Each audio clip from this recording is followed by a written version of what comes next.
Hey, welcome back to Biggie Outdoor Radio. This segment here at the top of the hour is brought to you by Snap Fitness with 2 locations here in town.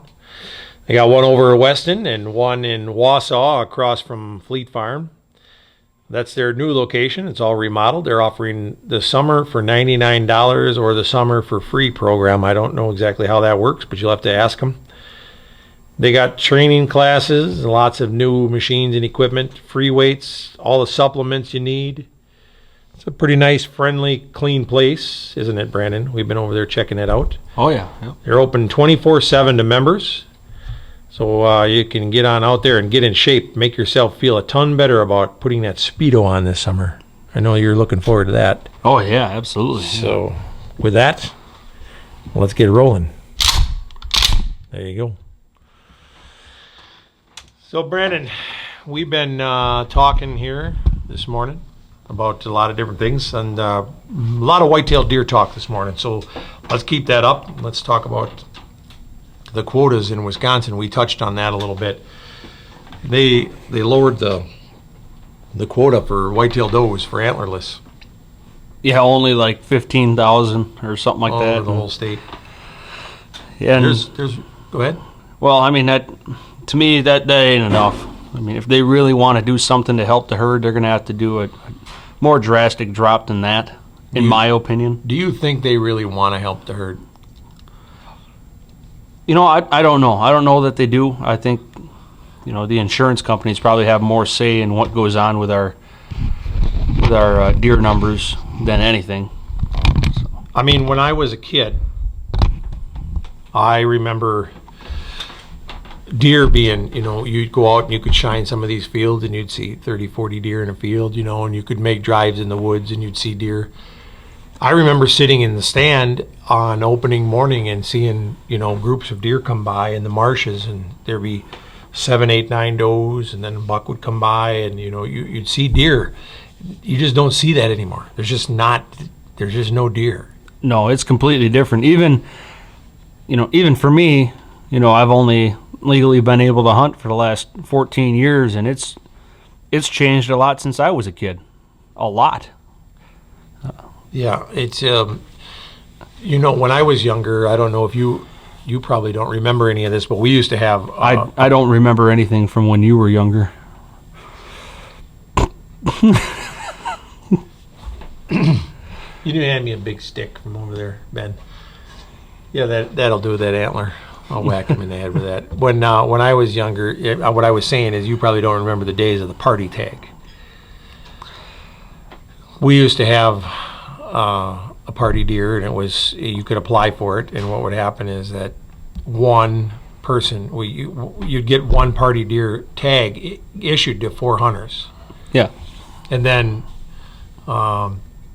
you could wear the band. You'd have an armband, and whoever was wearing that armband could shoot the doe. Huh. But you could pass it around. You know, like if you were standing on a drive, you could say, okay, well, Brandon, you're going to stand the drive, so you wear the armband. Now you can shoot the doe. Yeah. Yeah. And then if you didn't get the doe, then I could wear the armband on the next drive, and I could shoot the doe. Yeah, you know, I think that would probably, doing something like that, you know, even if they didn't want to do the party hunt, they could do something where they issued, you know, only that many tags. Well, then it went to where you had to apply. Mm-hmm. You had to apply for, you got a license, and then you had to send in, and you'd apply for a doe tag, and they would send it back to you and let you know if you were approved for a doe tag, and you got it. And, you know, it used to be kind of exciting to see if you were going to get a doe tag, and then pretty soon you could get more than one, and now it's everybody gets 1 or 2 when you buy a license, and then you can go buy as many more as you want. Yeah. It's just getting to be ridiculous. Yeah, I mean, they're all over the board with it. I mean, there's been years where it's earn a buck. You know, you got to shoot a doe before you get your buck tag, or, you know, you can shoot a doe and you can shoot another doe, and if you want to buy more doe tags, depending what unit you're hunting in, you can go buy another one for $1 or whatever that was. Yeah, like $3 or something like that. I mean, it's just ridiculous. I mean, you know, there has been such a toll taken on it that there's just no deer left anymore. Yeah. Yep. In some areas. I mean, some places you go, and yes, there are some deer, but you go to some places where there should be a lot of deer in these, you know, areas where there's farmland and things like that, and there are just no deer anymore. Nothing. Yeah. Well, And so you hear people talking about, oh yeah, on the way to work, the deer were really moving. I saw like 5 of them. Well, yeah, there was a time when the deer weren't moving unless you saw 20 of them on the way to work. yeah, It's just not the same as it used to be, and you can tell that the numbers are down, and they still keep pumping the tags out there, and people keep laying them down. And it's getting to be. It used to be hands down. Nobody would ever even try to compete with Wisconsin and say that they had more deer. Mm-hmm. But states like Alabama and stuff like that are claiming that they're the number 1 deer states now. They have more deer than we do.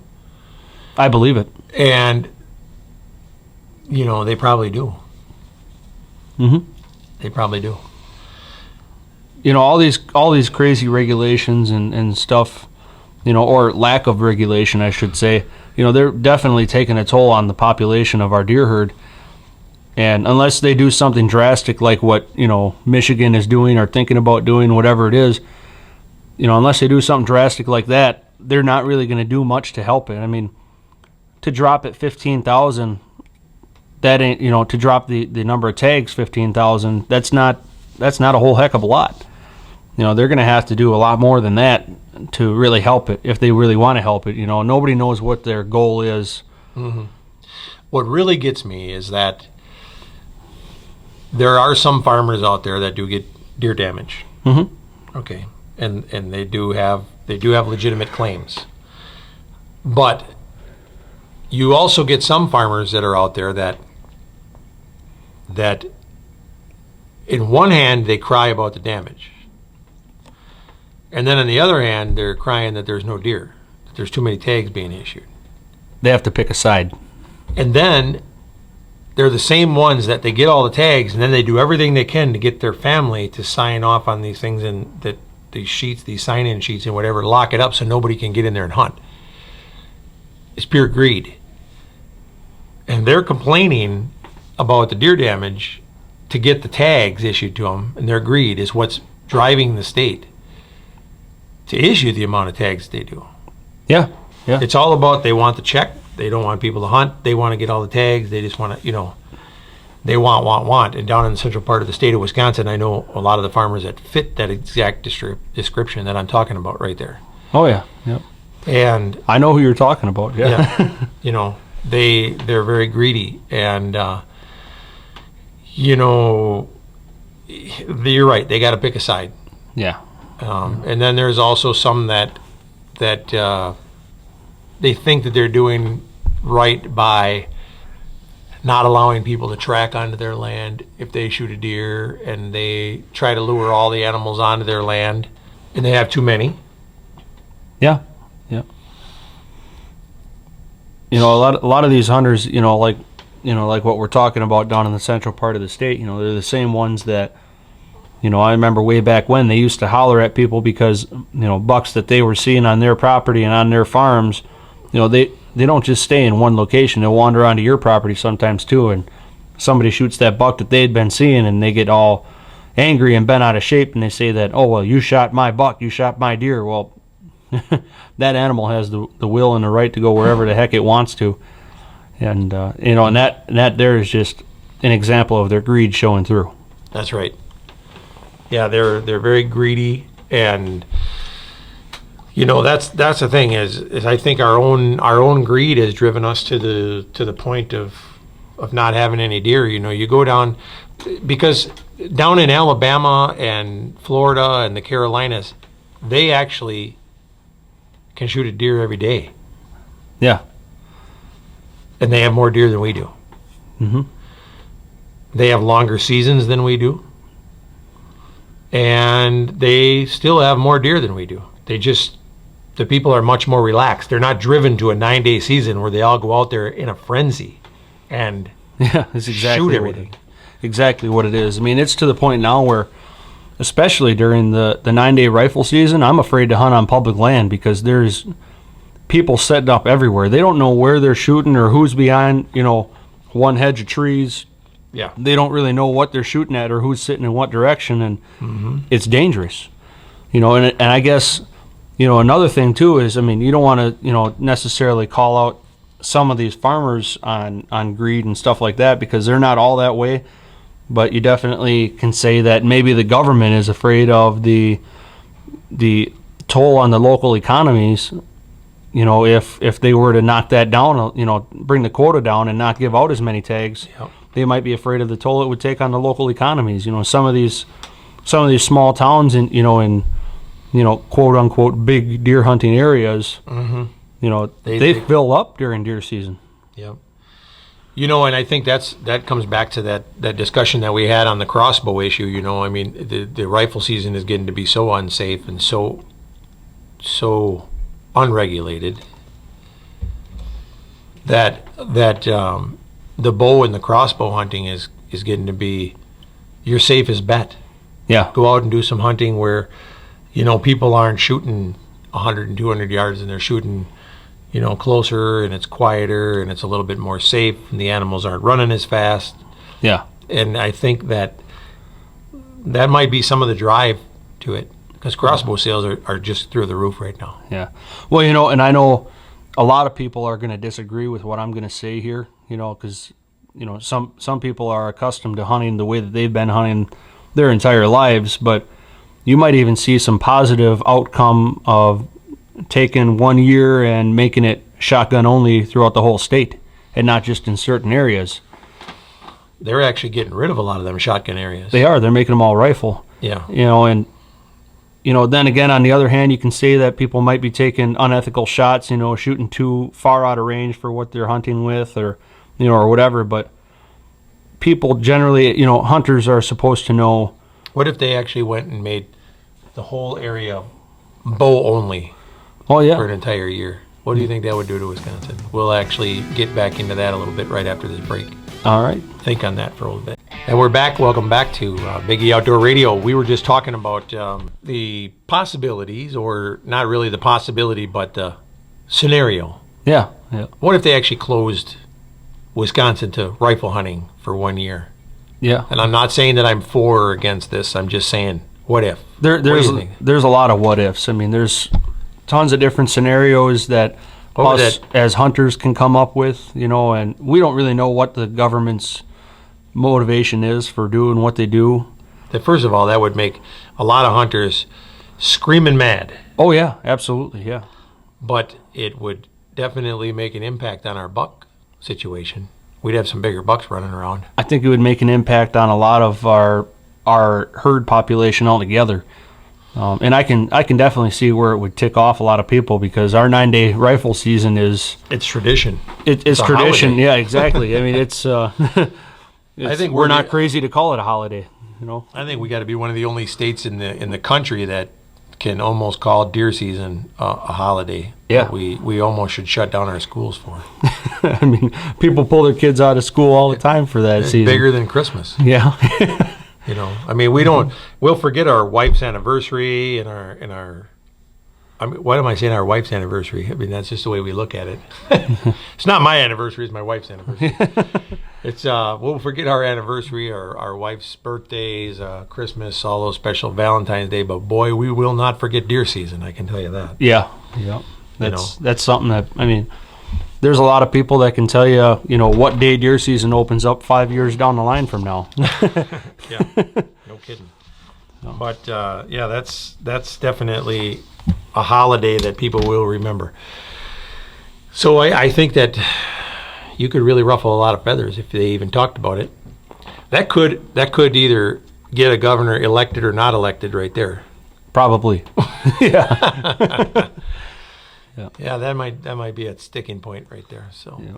You know, and I think another reason too why you know they're still stuck on this, you know, high numbers, you know, for quotas and all that is this whole CWD thing. I mean, yeah. CWD is definitely driving a lot of decisions. It's more of a big scare than anything. I mean, really, how many positive tests have they had? Well, if you shoot 250,000 animals a year, you're going to find something wrong with something. Yeah, somebody's going to be sick. I mean, I'll tell you right now, if you come into the state of Wisconsin, you shoot 250,000 people. And I'm not talking about shooting people, but I'm telling you, you take 250,000 people and you kill them all and test their brains. There's going to be some of them that are going to test positive for cancer or some kind of disease. Yeah. Yeah. Mental diseases, Some and of disorders. our brains just aren't right. Yeah. I mean, look at you. Some of us are going to have tumors in our brains. Yeah. Some might say it's not a tumor. I mean, I know a lot of people that have growths or tumors in their brains, and what causes it? Who knows? You know, that tumor right there in a deer could be causing what they are calling CWD or whatever. You know, and you don't know. I mean, these are unfortunate growth, birth defects, or unfortunate diseases or whatever. I mean, you know, it's a cancerous type thing. Maybe it's not cancerous sometimes. Look at the chemicals that, you know, we spray on crops and stuff like that. I mean, they're constantly changing, and, you know, a lot of this stuff, you know, they claim that they're, you know, they tell us what's healthy for us to eat, and, you know. But how long of a study do they do? I mean, let's think about that. They do the studies on these chemicals for so many years, and then they say, oh yeah, this is good. Spray it on the corn, and it'll keep the weeds from coming back.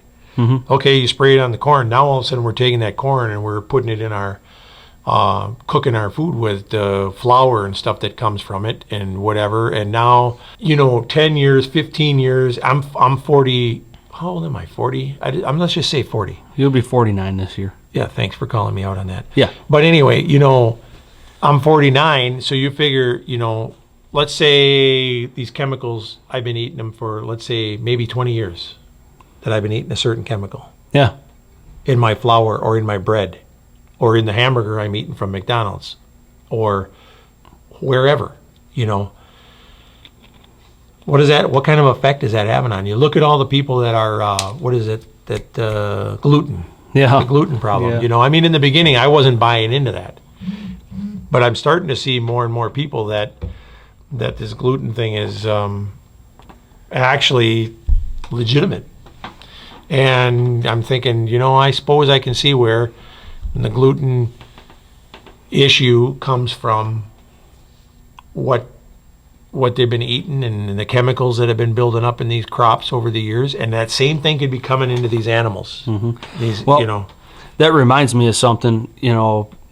I haven't done any research on this, but this is something that I heard. We're totally uneducated here, folks. So don't take anything that we're just talking opinions here, and we'll be glad to have your feedback. Please go on Facebook and tell us what you think. Yeah, you know. And if you're educated, please don't go on Facebook and tell us what you think. Yeah, no, but I mean, I heard a couple of weeks ago from a friend of mine.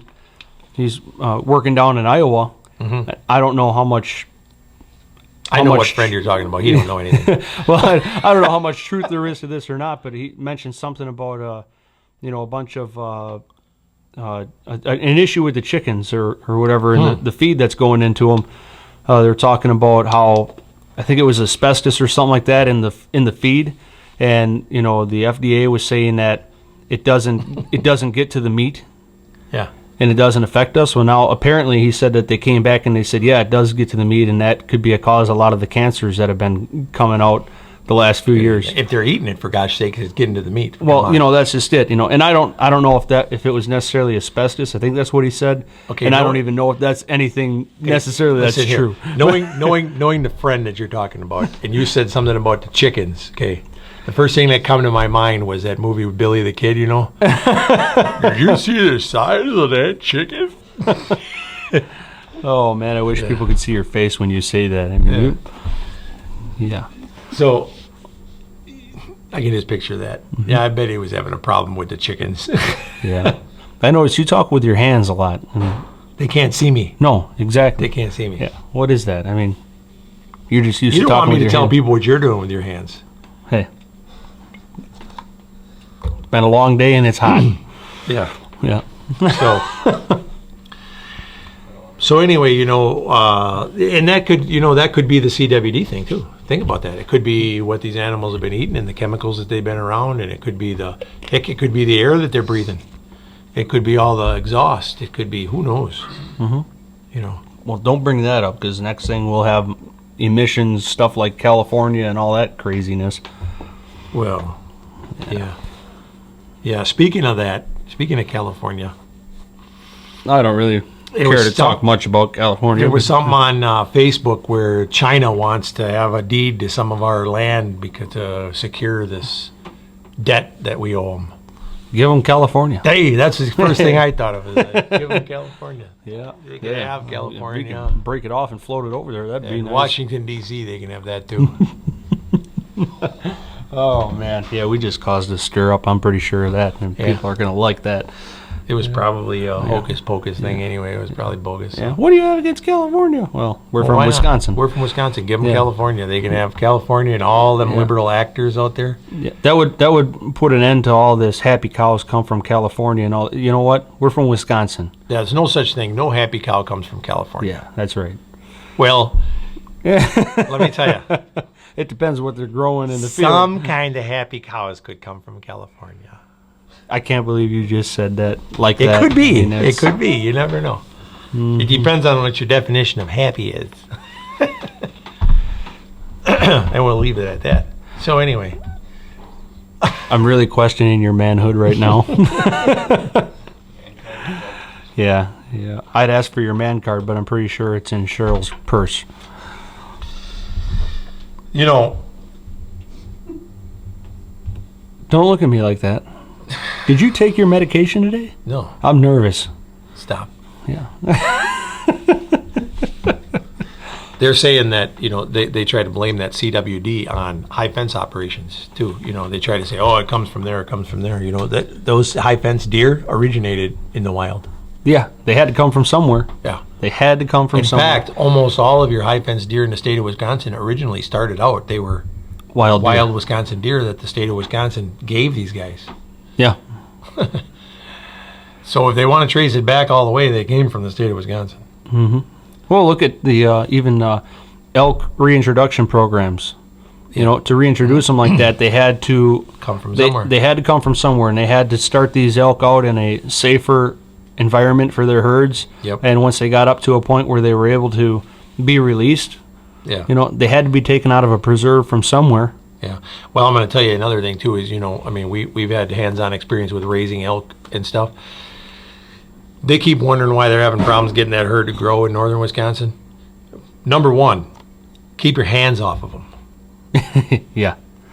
They're up there fondling them all the time. They're up there messing with the calves and tagging them and weighing them and doing all that. You cannot mess with those animals. If you want them to grow, keep your hands off them. Yeah, they keep saying, the herd, we're seeing less and less calves this year. Well, that's because when they were born, you walked through there and you spooked the mother away from the calf, and you handled it and fondled it, and the mother might come back and say, oh, this yearling or not yearling, but this newborn smells too much like a human now. They had 5 people who claimed to be scientists over there playing with it and poking it with needles. And it's not even that smell thing. It's the stress. They don't understand the stress that the mother goes through. Yeah. And the following year, she may just abort the calf because she knows the stress is coming. Yeah. Yep. And we've seen that. We've seen that in farm-raised animals. Yep. And we see what happens when you mess with them. They'll stress out the following year. They may or may not reproduce just because of stress. You cannot be messing with these animals. You just keep your hands off them,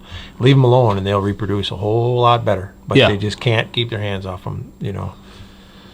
But, they know more than what we do because they have the badges and the... Yeah, how dare we say anything? Yeah. So, with that, I guess we'll just give that up and we'll leave that to the professionals. And we'll come back and talk about something else in the next segment.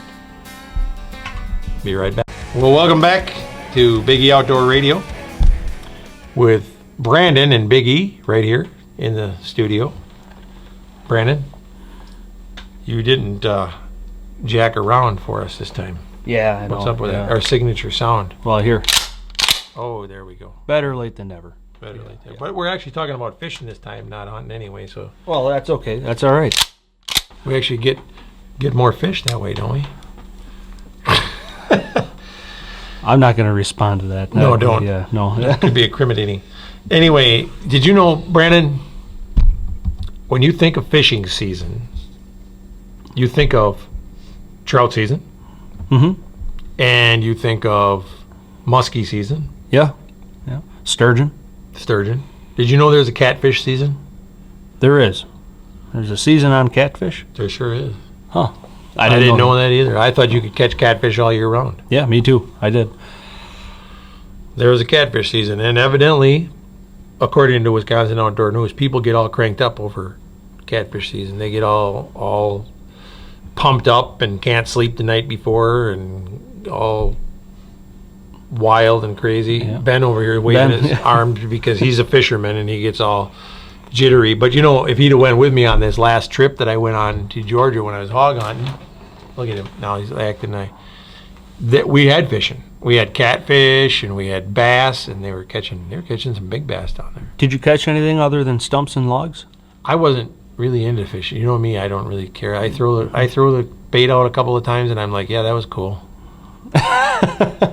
Yeah. You know what gets me about catfishing? What's all right? People down south, they really get into this noodling. Oh my gosh, yes. You couldn't get me to stick my hand underneath the bank down there in alligator and snake country and all that. And hope that it was a catfish that bit your arm? Yeah. And even up here. I'm not going to reach underneath there and pray to God that a snapping turtle doesn't grab a hold of my thumb. You better hope it's your thumb he grabs a hold of.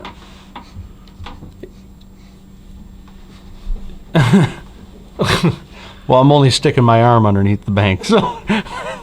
Well, it depends on how fast that snapper is. We're going to get scolded for that. Let me tell you, it's dark water. My fear is dark water. I don't like dark, deep water. And I can't see You it. can call me what you want. That's why I don't go swimming in the ocean. I'll go wading in up to my knees, but once I can't see in the water, I'm done. And with good reason. Look at all these shark attacks going. Hey, by the way, there was a third attack. Was there? Down by Daytona. Within 10 days, there ended up being 3 attacks. Some 10-year-old down by Daytona got attacked now, too. So you think I'm crazy about these animals turning on us? Well, they said something about these attacks. They only happen like 20 yards out or 30 yards out or whatever. I mean, that is not very far out, especially when you think about a lot of these beaches. 20 yards out, what are you? A lot of times you're barely knee deep. Guess what the tree huggers are blaming it on now? Oh, boy, I got to hear this. Fishermen. The fishermen are luring the sharks into the swimming areas. Now, I can tell you right now, and you can too, from experience, when we go out there. That's bull. Yeah. Yeah. We go out, and do a lot of these fishing, especially for sharks and stuff like that. You're not chumming for sharks right off ashore. That's craziness. I mean, you're out there, 10, 15, 20, 30 miles out. I mean, the best bait would be a flailing child, flailing in the water on a boogie board. That would actually work. But it's you say that, but joking, all joking it's true. aside, no, I mean, it's true. I mean, they take into consideration the size of the target and the they take into consideration the behavior in the water. Yeah. If you're flailing around, you're not as good of a swimmer, depending how you're playing or whatever. I guess but it looks like a wounded fish. A lot of these attacks are on younger people. Right. A couple 100-pound guy they're like you or me aren't getting touched, but these younger. Maybe we're not as sweet or tender. You think they can sense that? Like we do with deer and hogs and stuff. We look at them and like when we're hunting a hog, you look at a boar and you're like, well, that's an old boar. He's not going to be any good to eat. Do you think them sharks are down there and they look and they say, oh, don't get that old boar over there. He's going to be tough. He ain't going to be good to eat. Yeah, look at the way he moves in the water. We don't want to eat him. He looks tough as nails. Yeah. I mean, you're tough as nails, but not the way that you're trying to say it. Yeah. Yeah. That's probably what they say. They say, I don't eat him. He's no good. Yeah. You can't cut his gravy. But yeah, that's their opinion. I mean, that's it's like a lot of things that we're covering here. We have reasons to think why certain things are the way they are, and You think animals talk to each other? Well, sure. This goes back to last week. You ever seen Finding Nemo? Oh yeah, that's Come right. on, man. Nemo. The sharks are Yeah. down there. Bambi. Okay, you get that one. I'm gonna run down the beach and get this one. Okay. Yeah. So, no, but I mean, they have reasons for thinking that, and they have a right to their opinions just as well. As like a lot of the topics that we've covered. We have reasons to think, well, maybe they're doing this because of this reason or that reason, and They don't. You know, But to think that they're coming in because the fishermen are drawing them into the fishing area. I'm just trying to think outside the box and, you know, try and give That's some so people. far outside the box is ridiculous. Well, you know, well, think about how many people do fish offshore, Yeah, right. right offshore. That's fine. In fact, we've talked to people who said that when they're down in Florida, but why are they fishing there? They're fishing there because the fish are there. yeah, or they don't have a boat. Yeah. Yeah. I mean, think about how many people we talk to when we're down south at These trade shows. fishermen have been fishing there for years. People who are fishing right offshore for bull sharks. Right. They're casting off the It's beach. because they're there. They've been there. Yeah, you're right. The thing is, I'm just saying is this that could be a there's getting reason to be more and more sharks in the water. but that's just the I've got- state of mind why people are saying that because they could think that. And I can think that there's more sharks in the water. And how can they prove me wrong? Who's going to stick their head under there and count them? Not me. That's what we have a We GoPro could go for. noodling for sharks. I'll Not run my the way. camera from above water. And I ain't jumping in to How save would you know when you got one? When you come up and you don't have an arm anymore? Oh, then you were successful. Yep, there's sharks down there. Yeah. Don't know how many, but he's missing an arm. But no, it is unfortunate though that, I mean, people are getting attacked like that, but you know what? Is a bull shark good to eat? I don't know, but you know, I will say this much. Does a lemon shark taste like lemons? People are animals as well. We're just as much a part of the food chain as everything else is. Yeah, we're at the top of it, but you know, it's a tragedy to us because, you know, we are people, we are who we are, but you know, nature is doing what nature does. Unfortunately. You know, you get really deep sometimes. I do. Nature is doing what nature does. So saith Reverend Brandon. Oh boy, I'm far from reverend, but yeah. Anyways, Yeah. yeah. Yeah. So do you think in Wisconsin, I mean, is there a lot of draw? Do you think a lot of people come from other states, you know, To for fish? for a lot of these big seasons? How much Muskie. Yeah. Muskie. Sturgeon, I guess, yeah, I can see that too. I mean, Sturgeon, they're too. doing the sturgeon spearing, but Muskie. We got the best Aside- muskie. We're the muskie capital of the world. aside from that, how much do you think people actually come from out of state into Wisconsin for fishing? I mean, there's other places to go, northern Minnesota, and they got Definitely. was it Lake of the Woods out in the Dakotas? Yeah. You know, they got, I mean, a lot of different areas to go and fish, but there's a lot of people choose to come to Wisconsin.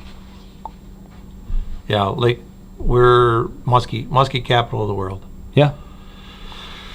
So, if you know they want to fish panfish and perch and things like that, they're gonna go Lake of the Woods. They're gonna go Minnesota.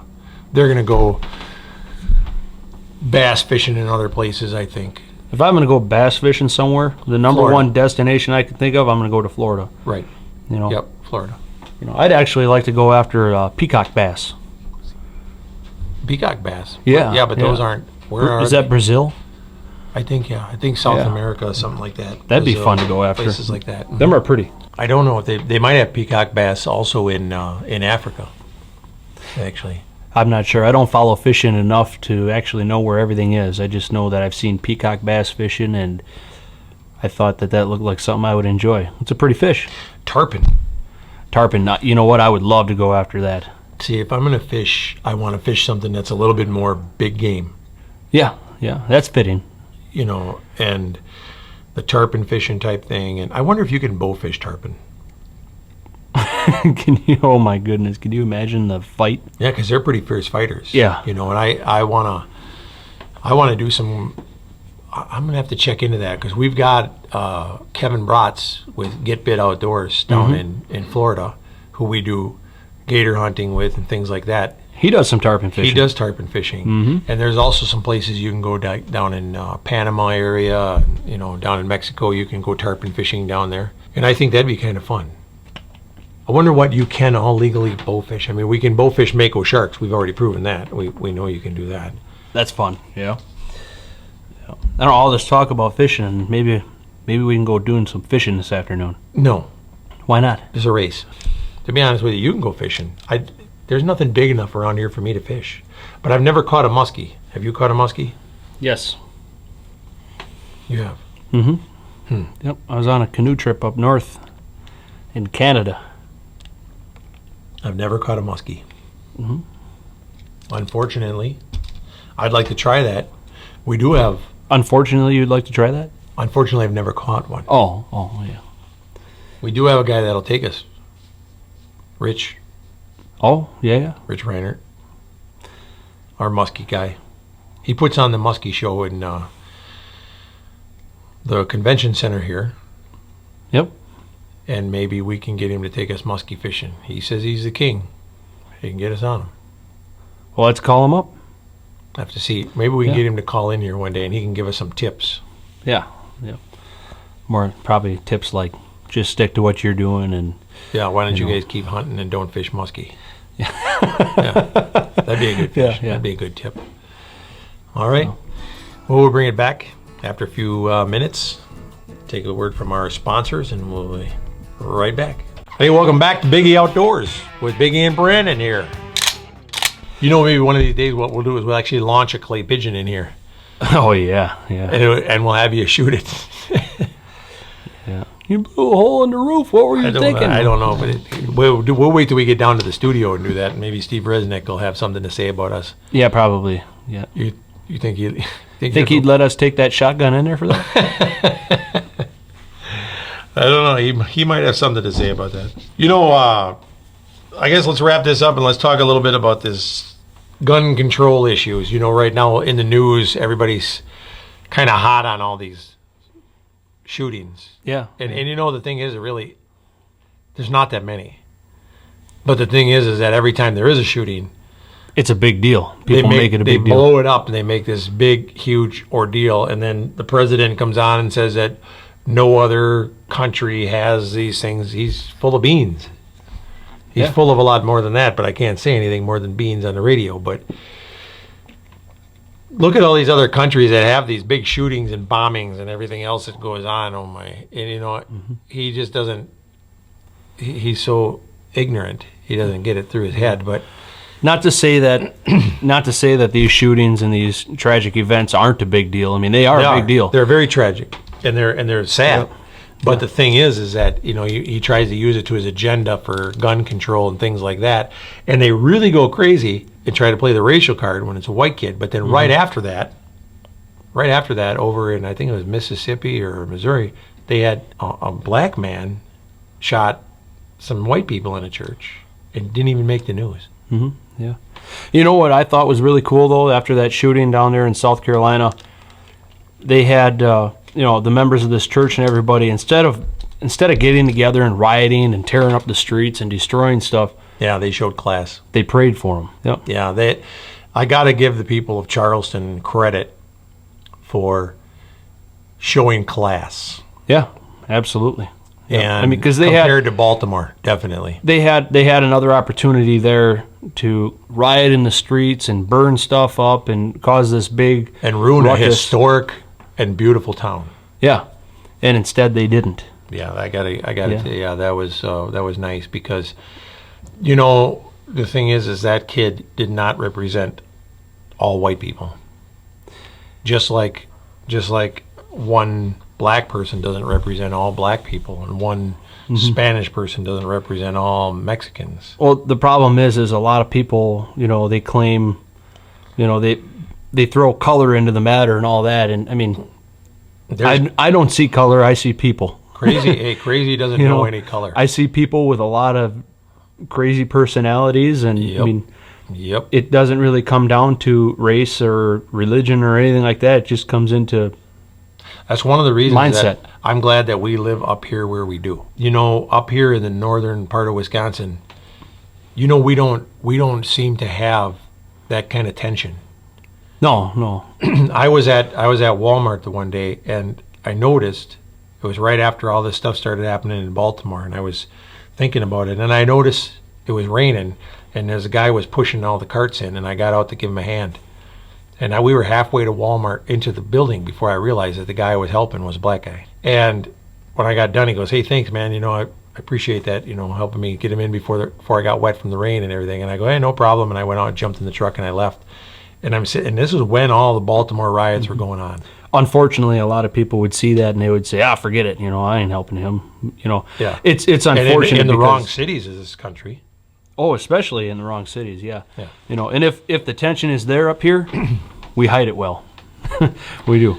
But I don't think the tension is here. There really isn't. It's No, we have a lot of races living together up here, and we don't have it. I mean, you don't see the riots and you don't see all this craziness going on up here, and I'm just glad for that, because it's terrible, because then they use it for this agenda for gun control, and it's the liberals, and I get a kick out of this because the liberals will sit here and they claim they go crazy about this, but then all of a sudden when we get attacked, who do they turn to?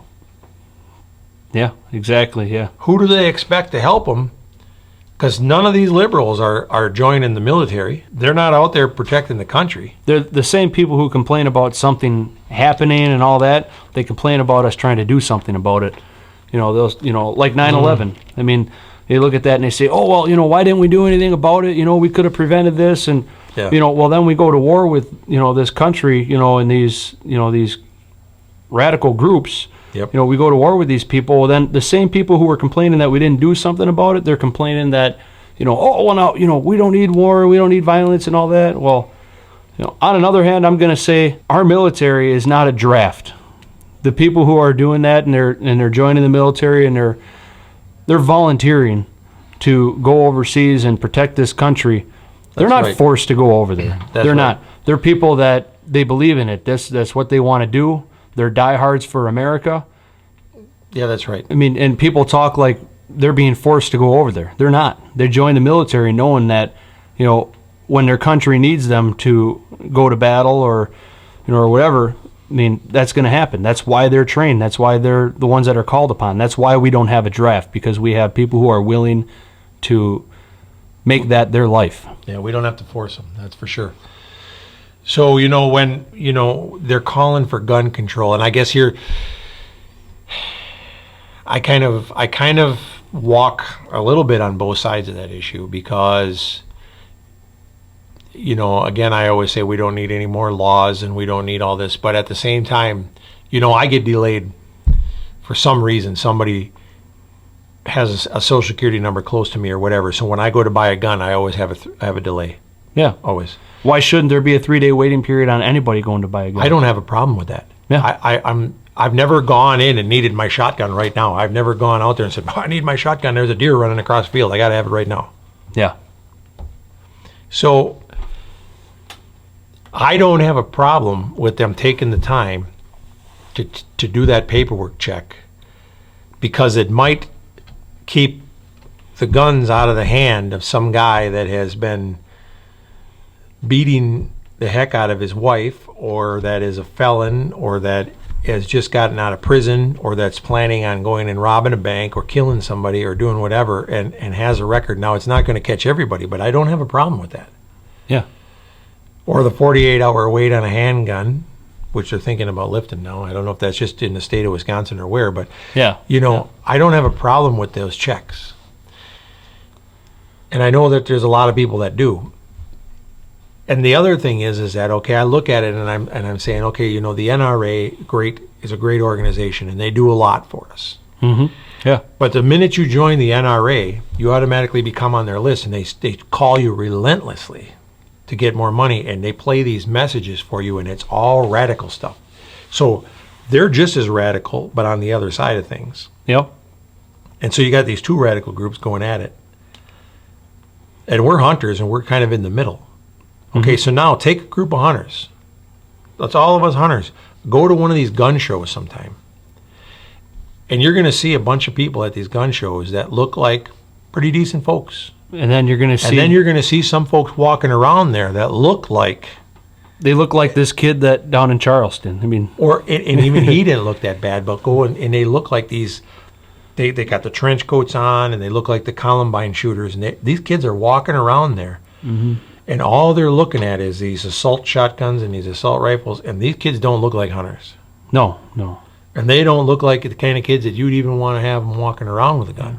Not to say that profiling is the way to go for everything, No. but at a gun show and stuff like that, maybe they should be checking these guys at the door and saying, hey, man, I've been very uneasy. And again, like I said, I'm Second Amendment pro and everything, but at the same time, I look at some of this and I'm thinking, I can understand a little bit where some of this is coming from, because I have been to some of these gun shows and actually left there with a very uneasy feeling. Yeah. My opinion, do we need gun control? Yes, we need the control. We need to be on top of things, but don't go after our guns and start taking them away. I mean, because there's more people that do right with them than there are people that do wrong. Yeah. And the people that are going to do wrong are still going to do wrong, no matter how much control there is. They're called criminals for a reason. Yeah, that's right. I think it's not gun control we need, it's more people control. Yeah. It's we need to do more screens, and we need to be starting to look at people, and we need to be looking at the problems that not only lie within our people, but maybe even our correctional systems, and how we're letting these people out and what we're doing with them after they've been rehabilitated. Things like that, we just turning them back out in the streets, and are we following up on them, or what are we doing? Nobody knows. I mean, that they just kind of get lost in the system. Yeah. Look at this, concealed carry, and all that. I mean, there's a lot of people that support it. There's a lot of people that are against it and all that. I support it. I have a concealed carry. You have a concealed carry. That's right. Think about this. If somebody in that church had a concealed carry, how many lives would have been saved that day? That's right. And that shooter wouldn't have been on the run. Is he still on the run? No. No. But I'm saying, they could have taken him down right then and there. Yeah. Yeah. So, those are things to think about. You're right. Concealed carry has helped a lot, but they always downplay that. Now, I can tell you right now, if somebody in that church had a concealed carry and they'd have stood up and taken that kid down, they probably wouldn't have even talked about it. They'd have never said it, because they don't want to promote concealed carry. That's right. Yeah. So, that's something. Well, I guess we're going to wrap it up for today, Brandon, and we will be back again next week. Biggie Outdoor Radio. Please check us out on Facebook, Biggie Radio. We look forward to hearing from you. Yep. And send us your comments, topics you'd like us to talk about. Make sure you check out our sponsors. When you go down and check out our sponsors, ask them if they have anything from Biggie Outdoors. Make sure you tell them that we sent you down there. A lot of them have some discounts for you, some little gifts from us to give you just for mentioning us and mentioning that you heard about them on our radio show. And we will be back and see you next week. All right. Thanks for listening.